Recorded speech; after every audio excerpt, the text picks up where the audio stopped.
they can solve the problem. What equally gives you the confidence that your proposal can push through? What the confidence I have is that when, for example, I take example Equinox.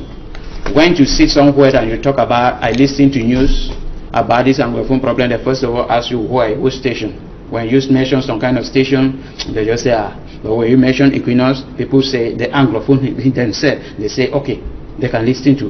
When now with these Anglophone problems, there are people that when, if they say, okay, we have something to say, and then the Anglophone looking through those people discover that those people have not been influenced by the government, they will listen to them. But what I'm saying here is the Catholic Church, they have proposed that they have been praying, they have been proposing to the government, but they are waiting for the government. Two people cannot be fighting.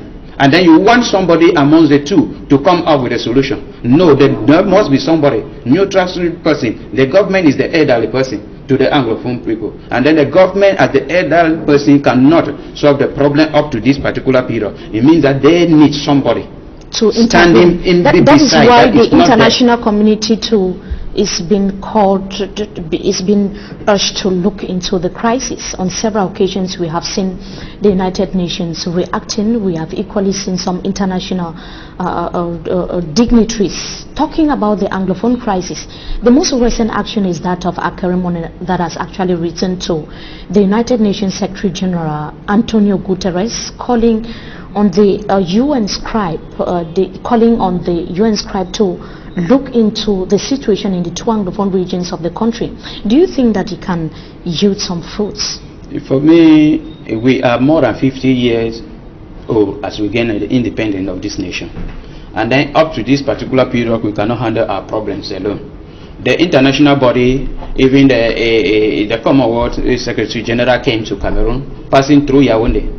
All the international body, if you listen to what the American U.S. ambassador said yesterday, that they are waiting for somebody to invite them. And then who is to invite them? The government. If the government invited, the government have to give them the agenda to follow. So all those international bodies, I am proposing that the government, that we are neutral, we have not yet been touched by the problems, should gather ourselves, those trustworthy people, should gather themselves together.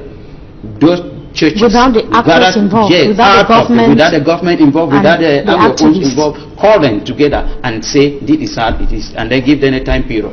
Thank you so much, Mr. Lapanatasha Mama, for joining us tonight on Talking Point. We hope to have you some other time again. I'm grateful. Thank you so much. An actor of the civil society there, giving solutions to the current socio-political crisis rocking the two Anglophone regions of Cameroon.